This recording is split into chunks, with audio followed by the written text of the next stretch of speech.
Good morning, everyone. Good morning from beautiful Vienna. I'm your host, Adela. This is my YouTube channel called Making It in Austria. And today on this beautiful, let's say beautifully rainy, sleepy Friday, we're going to wake you up with our Anna Tajder, who is going to be our guest today. And she's going to share a lot about herself and her way to Austria. Anna, good morning and warm welcome. Good morning, Adela. I think you're cheating a little bit with your photo because it looks so sunny on your photo in the background, and we really have a very great day today. Talking about that, so that's the Augarten. Whoever knows me a little or follows a little bit about making it in Austria, there was a lot of happening over there, a lot of meeting, a lot of get-togethers, a lot of walks, talks, and chats. So yeah, that's the Augarten. If you are in Austria, or Vienna, and not haven't seen it yet, so please come around. And if you want to grab a coffee and have a walk, do that, please. And yes, I'm cheating because I haven't changed the background, Anna. No, I'm joking. Hashtags moms know it. Hashtag moms know it. So I was like, oh, this is one of the backgrounds I have uploaded to the Zoom, and I'm using it generously all over it. Anna, would you like to say a couple of words about yourself, as long or as short as you would like to, because we will cover many of it through the talk. Yeah, I'm very, very excited to be here. Thank you for the invitation, Adela. So my name is Anna Tajder. I am originally from Croatia. And when the war broke out in Zagreb in 1991, I moved to Vienna, Austria. I've lived in Vienna for the next 30 years. And then I fell in love and moved to the United States, where I lived for the next 12 years. And I'm back in Vienna since 2021. So for 3 years, we've been back to Vienna, Austria. I have an MBA, and I have had quite an extensive career in diplomacy for 4 years, and then marketing, strategic planning, international marketing, and then a few years in a very big international advertising agency. And then I decided to become a book author and threw everything I built up until then away and started writing books and became a journalist, which I've been doing since successfully. Thankfully, I've published 2 books in 2 different languages each, and won some awards and grants, and started a podcast 4 years ago called Thank You, Mama, in which I interview women from around the world about the most important lessons they learn from their mothers. Thank you for being my guest. I loved your episode. And also the newest adventure is a year ago, I became a professor of strategic communications at Webster University in Vienna. So that's just a few things. Just a few things. That's me. Awesome. And tell us a little bit about the Thank You Mama podcast. How did you come to that idea? So what brought you to it? I had an incredible mom. I really had an incredible mom. My mom was not only an incredible mom, but she was also an incredible woman. She had 2 parallel and equally successful careers. She was an award-winning and very celebrated movie actress. Back then in Yugoslavia, she was really a movie star, you know. Mom was on covers of magazines and recognized on the street and really had like a star status. And parallel to that, she actually got discovered quite accidentally when she was 17, the first movie, and that just took off. But she decided she also wants, while she was making movies, to finish the Academy of Arts. And she became a visual artist and conceptual artist, graphic designer. So she had that career as well, which she kind of pushed parallel to her work in films. and again, equally successful. She was winning awards with her designs and was really praised and for her art, many solo exhibitions. And on top of all of that, she was an incredible human being. She was an activist, she was a feminist. Back then in the 70s, she started a fund called Hungry Child, where she was donating her awards and collecting money for hungry children in Sudan. She would fly with food and medication and money to Sudan to make sure the children receive that. She was just a wonderful human being. She was loved, and every room she walked in, she brought joy and light. And so when I lost her in 2016, we were very, very close. She only had me, and we were soul sisters. We were really very, very close. When I lost her very unexpectedly in 2016, I started panicking that I was going to forget what she told me. And through that, I was going to lose her completely. Yeah. And I started writing everything she told me and then everything she taught me down. And this started becoming a book about her life through her lessons. And talking to my female friends about the book I was working on, which I never finished, unfortunately, I should. It was interesting how they reacted and how it turned out that this idea of what have I learned from my mom is so obvious and so important and so influential for who we are and where we are and where we're going to. But we never give it a thought and we never really, really verbalize it. And this is how I had this idea to start a podcast.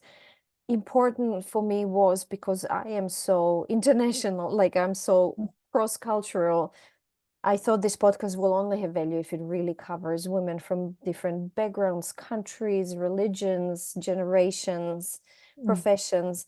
So now I'm on episode 145, and I had guests from over 80 countries with most incredible stories, from witch hunt in Africa to farmers in Nepal to, psychiatrists in Switzerland, movie stars in Hollywood, pop stars from Germany. It's really an incredible collection of women and their mothers' wisdoms and lives. It's very inspiring, and it's going to become a beautiful book soon.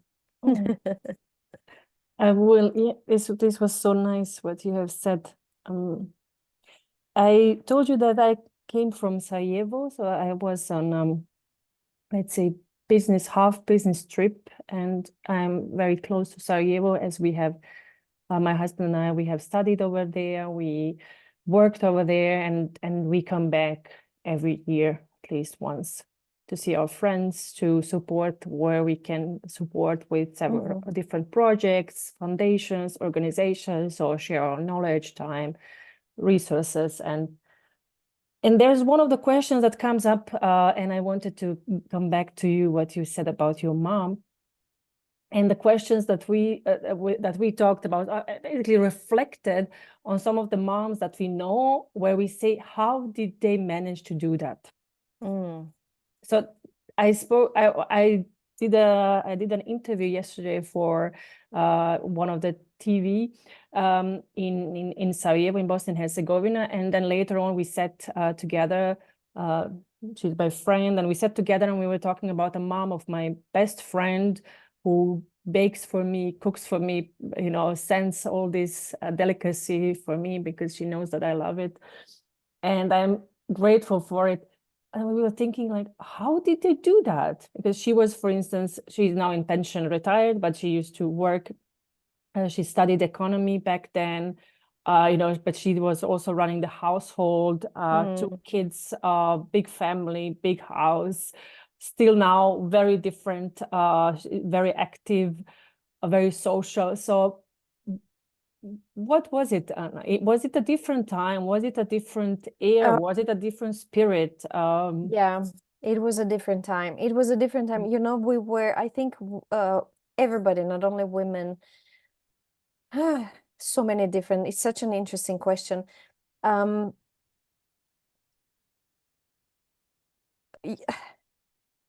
me think about where to start. I started a PhD at the University of Vienna about singles and capitalism. And one of very important parts of my PhD was the psychology of choice.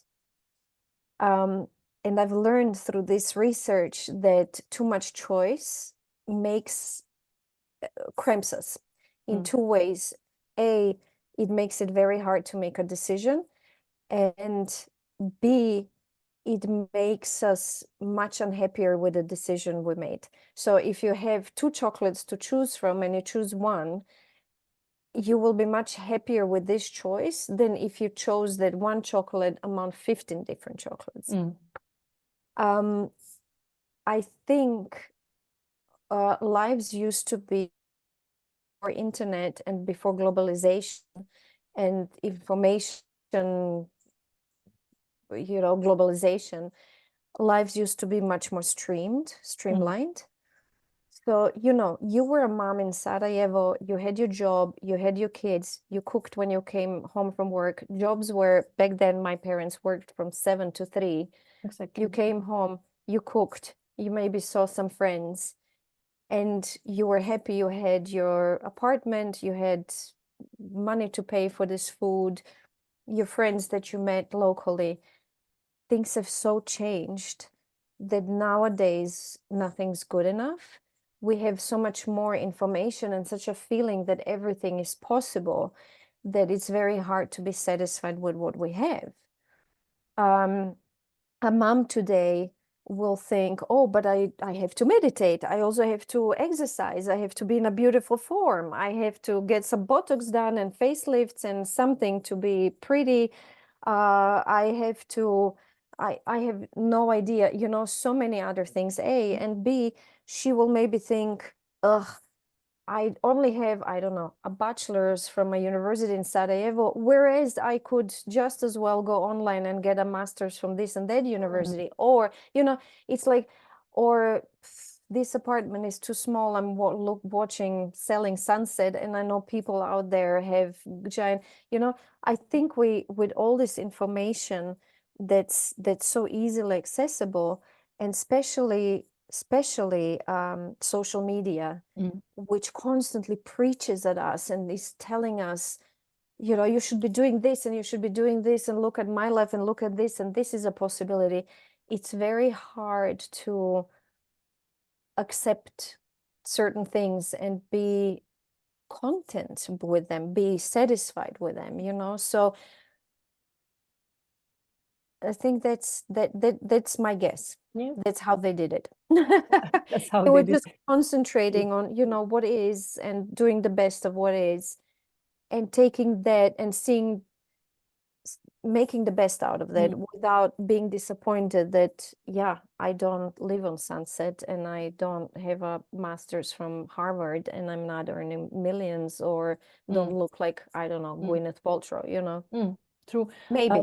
That's my guess. Well, thank you for sharing. And as you said, following on that note, I think it was last year, like around mid of August, when I started to move away or started deleting my apps for Instagram and for Facebook on my phone. And before that, I enjoyed very much that time. And I do learn a lot. There's like people that I follow, they give really great tips, There's one doctor that I follow for like, and then she gives like a lot of great advices on kids. So when a kid's sick or strengthening their immunity and this and that. So they're really, really good tips. Or some of my friends are having or you are having Instagram page, and some of my friends are like promoting really, really great content. And then I realized, well, I'm spending too much time of it. So even though, and I am as a person, I like to do something with it. So if you give me something, I want to do something with it. So if I am having 50 different books and 50 different recommendations, so I really don't know what to do with them. So then I'm like, okay, it stays somewhere in my head, and it haunts me.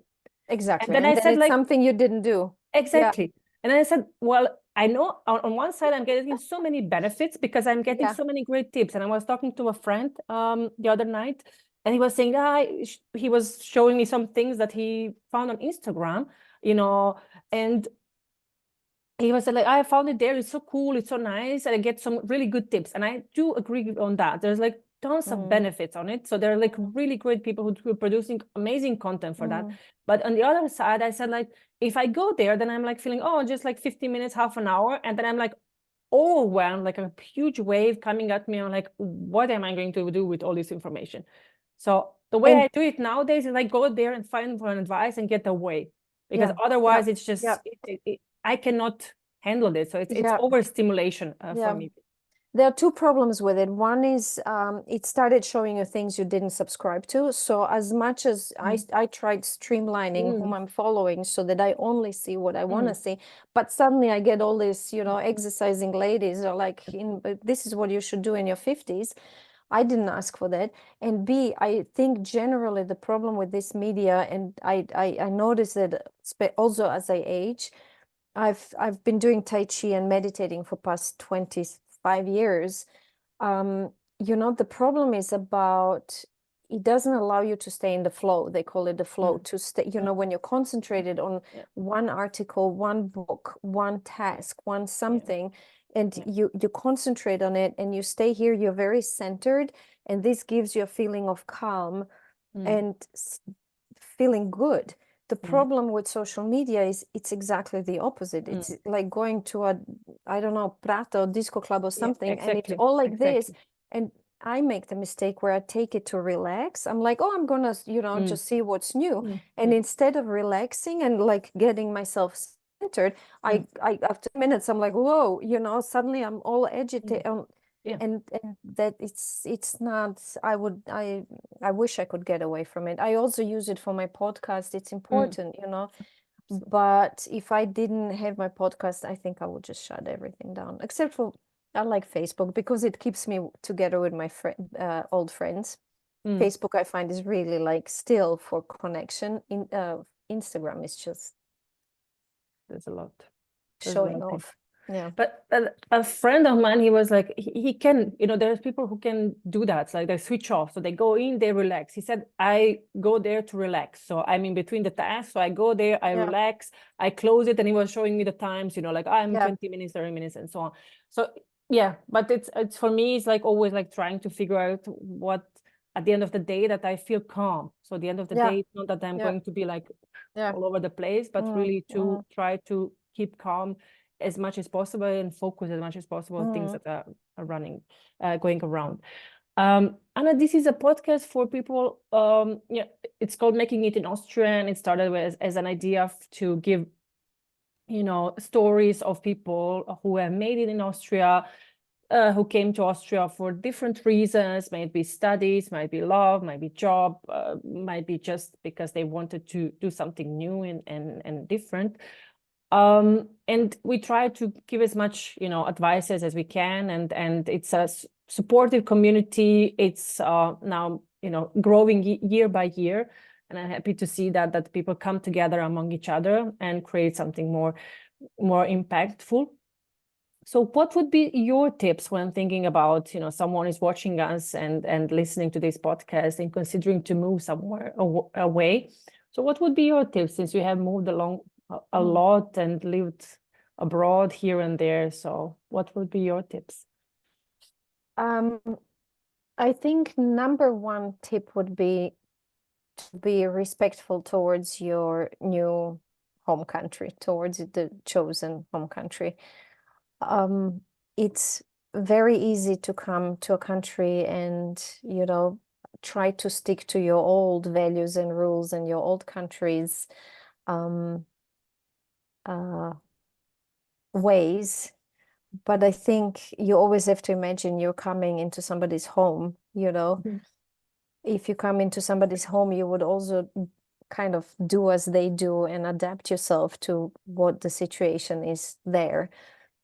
For me, this is the most important thing when moving to another country. The second thing that I've learned personally on the very personal basis is maybe that's connected in a way, to not try to replicate certain things from your old country. When I moved to Los Angeles from Vienna, I spent a year looking for a nice place where late afternoons, I could sit somewhere outdoors because the weather is so beautiful in nature or something. Like I'm used in Vienna, we have this outdoors cafes or next to the park, you know, where you can sit down and have a glass of wine or a cup of coffee and just unwind. That does not exist in Los Angeles. And I spent precious time, you know, trying to find it instead of accepting this is not Vienna. I also went to the LA Opera. I love classical music, and I so badly missed that. And then that made me very frustrated. Or museums, instead of saying, look, this is not the place for this. This is the place to do yoga on the beach, you know. I've learned that. So when I moved from Los Angeles after 8 years to Seattle, I decided to not try find Los Angeles in Seattle, you know, and that helped me a lot. And same things moving back from Seattle back to Vienna. So I think that's important. And this goes hand in hand with being respectful towards what's there and how people function there. Try to learn the language, even if you're not fluent in it. I think it's very respectful to at least know some basics and showing people that you tried. And yeah, be curious and open-minded and respectful. Yeah, let's adapt as much as possible. So I'm just curious now. So where were you before you moved back to Vienna? Was it Seattle? Seattle. Okay, so what was, if you compare Vienna and Seattle? So I Oh haven't my been there, God. so I have no idea. So Oh my walk God. me through. Seattle is in the Pacific Northwest. It's on the west coast of the United States, all the way up close to Canada. It has the only it's very wild, primordial nature. It's forests and lakes and ocean. And it was like the last frontier of United States to be discovered back then by the pioneers. So everything is relatively new. And there's not much to do except go hike. The hikes are incredible. The forests are incredible. The lakes, if you want to go kayaking in the lakes, if you want to go hiking, you know, this outdoor life is huge. But that's about it. You know, there's Seattle, as Seattle has headquarters. It's interesting, the contradiction between the Seattle has had back then the headquarters of Amazon and Microsoft and these very big, you know, companies. So people would just go to work and go hiking. There was nothing, there's nothing else. There's no city in like not much of a city for me if you come from Vienna and then Los Angeles and New York. And also it's raining. It was back then. Now the climate change has already showed its unfortunately effects. But when we moved there, it started raining 1st of November and it ended on my birthday, beginning of July. It poured for 8 months, like poured, it's pouring rain. And thankfully, my friends who live there told me, you have to buy the gear. You shouldn't allow that to stop you from going out. You need to buy the gear. You need to get out and hike, even if it's raining. You need vitamin D and you need a daytime lamp. I bought for my desk one of these lamps so that I don't get heavily depressed. Wow. It's different. It was different. But again, it's totally different from LA. You know, LA is like hot and summery and very Hollywoody and chic. It's in its own way, all about yoga and health. And we lived in West Hollywood, so we were in the middle of the whole thing on the border to Beverly Hills. You know, you dress up and everybody's cool and young and outdoors all the time. And it's very, very different atmosphere. Thank you for sharing, Anna. I felt the vibe. I felt like I'm there. So we are coming closer to the end, and it was so Yeah, I could listen to you for hours, and yeah, there's a reason in it that you have your own podcast. What are you reading? So before we close, I usually ask my guests what they're reading, or it can be a paper book, it can be podcast, it can be YouTube. I am a terribly chaotic reader. I jump a lot back and forth between books. Currently, I'm looking at my a whole stack of books next to my bed. Currently, I'm reading a book called The Heroine's Journey. It's based on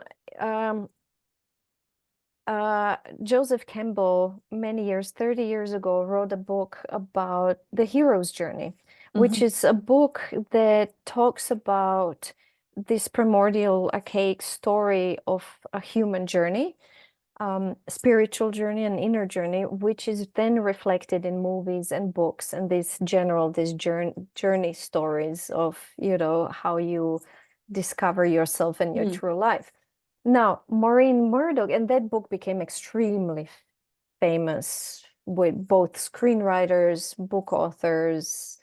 Maureen Murdoch wrote the female version of that and said, a man's journey, inner journey, is very different from a woman's inner journey. And she wrote this book to take us women through, explain to us our inner journey and what the journey of our life is like. So I just started reading this and I'm very excited about it. Is it similar to the book called The Women Who Run with Wolves? Can it maybe.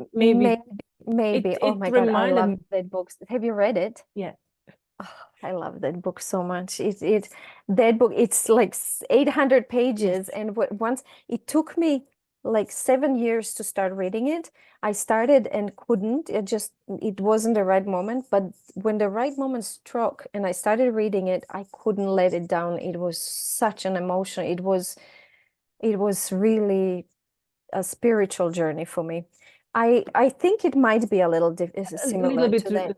I think, yeah, it will be less. I think it will be less magical than that. Than Women Who Run with Wolves. But yeah, definitely recommending both of those books. They're fantastic. I started reading it when our daughter was about 6 or 9 months old, and then I continued reading through with her. So it was, as you said, when you start reading it, it's hard to go back. It's hard to stop. What amazing. What a beautiful storyteller. The language, it took some time to get used to it because at first I was like, this woman's just brabbling, But once you get into the magic of her language, it was really amazing. On that note, Anna, thank you for being an amazing guest today and walking us through your, I would say, inspiring, magical life journey in all aspects, privately and professionally. So there's a lot to discover around you. So there's a lot of things that you have shared with us, and I'm sure there's a lot of other things that we could talk about. I'm really happy to have you. Yeah, thank you. Thank you so much for having me, and thank you for doing this. This is a great idea. Love the concept. Thank you, Anna. I hope we managed to inspire it and help some people. Yes, I'm sure we do. I'm sure we do at least one, and the world will be a better place. I'm sure. And thank you everyone for watching this episode. Please share with your friends and please do subscribe to our YouTube channel called Making It in Austria. It will help us to make these stories come to the people that should listen to it, and they need this dose of inspiration and dose of connecting with people that truly made it and that continue inspiring us and that continue being there and supporting the communities around them. So thanks everyone, and enjoy the weekend. And if you're around in Vienna, so do invite me for a coffee or come for a walk. Thank you.